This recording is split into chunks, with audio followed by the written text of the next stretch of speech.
The Scarlet Witch, the first social network, and 911 are all on this day. Welcome back to On This Day. Today's date is February 16th, 2021. It is the 47th day of the year. We got 318 days left in 2021. It's also the 7th Tuesday, and we have 44 days until Major League Baseball's opening day. Today is Mardi Gras. Mardi Gras marks the end of the carnival season, which is a period observed by many Roman Catholics. It starts on January 6th and ends on the Tuesday before Ash Wednesday. Mardi Gras is the last day of Lent, which is a solemn period observed by prayer, repentance, fasting, and moderation. You're always supposed to give something up for Lent. I always used to tell people I gave up the Catholic Church for Lent one year and haven't gone back. I told that to a nun and she hit me. Yeah, I'm not even kidding. Told her, she asked me what I was giving up for Lent this year and I said the Catholic religion and she hit me. Not with a ruler though, just with her fist, right in my shoulder. I think she was aiming for my jaw, but I flinched. Penguin. Anyway, the first Mardi Gras parade was in 1857 through the city streets of New Orleans. All right, let's see what else February 16th has given us. 1923, Howard Carter unseals the burial chamber of Pharaoh Tutankhamun, which is King Tut. When I was a kid, this, I guess, had finally made it to the United States or whatever. It was opened in 23, and we're talking mid-70s. It came to the U.S., and it was all the rage. It was in Los Angeles, and it was on everything. I didn't go see it, but I heard it was pretty cool. 1937, Wallace H. Carruthers receives the U.S. patent for nylon. Yeah, 1937. 1945, the Alaska Equal Rights Act of 1945 is the first anti-discrimination law in the United States, and it was signed into law on February 16th. 1959, Fidel Castro becomes the premier of Cuba after dictator Batista was overthrown on January 1st. 1968, in Haleyville, Alabama, the first 911 emergency telephone operating system goes into service.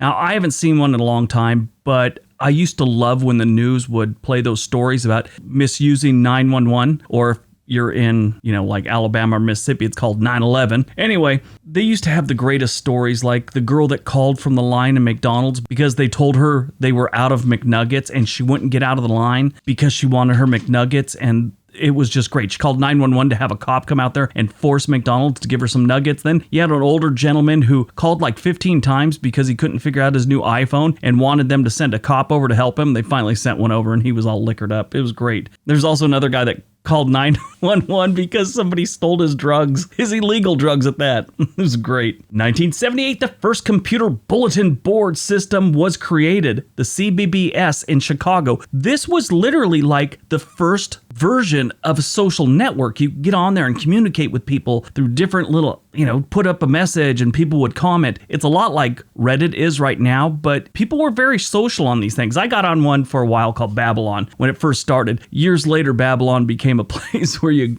got hourly company, I guess. But in the beginning, it was just normal stuff. Then it, of course, went to something weird as usual. But that was really interesting reading about how the social networks grew from this little thing in 1978 to what we have now with Facebook and Twitter and all those other things. It's pretty incredible that that's how we communicate now. I mean, a lot of you listening remember when it was a big deal that you had a phone in your bedroom, separate from your parents' line.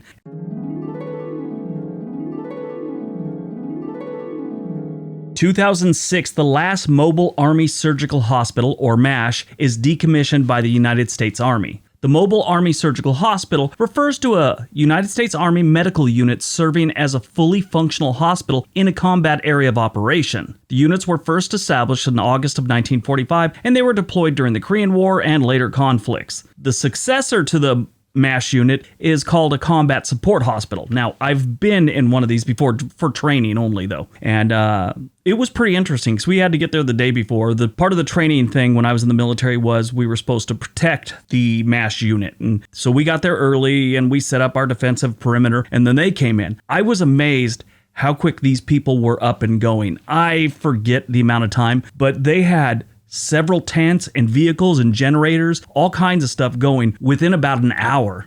And then as, probably 6 hours, 10 hours went on, more stuff was up and going. But I was just shocked how well these guys put this thing together. Amazing. The 212th MASH unit based in Germany was deployed to Iraq in 2003, supporting the coalition forces during Operation Iraqi Freedom. It was the most decorated combat hospital in the U.S. Army, with 28 campaign streamers on the organization's colors, meaning their flag, you get a streamer on your flag for every combat mission you go on or conflict you're involved in. They had 28. They'd been around a while. The MASH unit became known to everyone that wasn't in the military through the novel MASH, a novel about 3 Army doctors, which later went on to become the movie MASH and then later on the television sitcom. The 407th MASH in the book and the movie and TV show was a lot smaller than an actual MASH unit. In the movie and the TV show, they said in a 24-hour period they could see about 300 wounded soldiers. By comparison, the 8076th Mobile Army Surgical Hospital, and they could see about 600 casualties in a 24-hour period. So if you ever get a chance, read the MASH book. It's really good.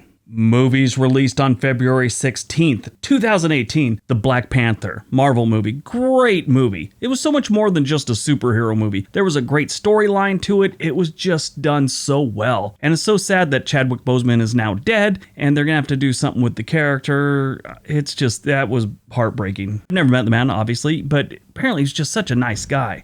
Born on February 16th, 1989, speaking of Marvel, Elizabeth Olsen. Everybody knows her as the younger sister to Mary-Kate and Ashley Olsen, but she's Wanda, or the Scarlet Witch, in the Marvel movies, Age of Ultron and WandaVision, that's on Disney Plus now. She's played in other movies like Godzilla, but she's known as Wanda now.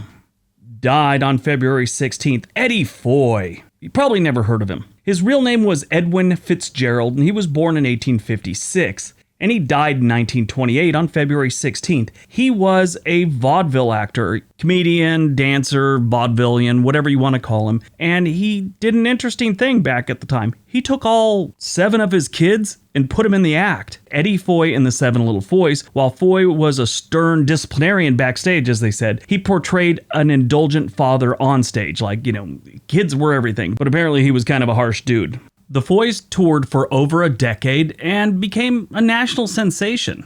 Eddie Foy was friends with Wyatt Earp, Doc Holliday, Bat Masterson, and his wife was a caretaker for Abraham Lincoln's widow for some time. Bob Hope played Eddie Foy in a movie called The 7 Little Foys back in 1955. I saw it on television at some point in my life, actually probably a few times, and I always became interested in it. I thought it was a great movie when I was a kid. Oddly enough, with all that, he wasn't like a main historical figure or president or something like that, but they still have a little park named after him in New Rochelle, where him and his family lived for many years. Yeah, it's still there. I think they would have mowed it over and put a condo there or something like that, but it's still there. All right, that's today's video. Hope you enjoyed it. Hope you got some information out of it. Now go forth, do something productive. Most importantly, be nice to each other.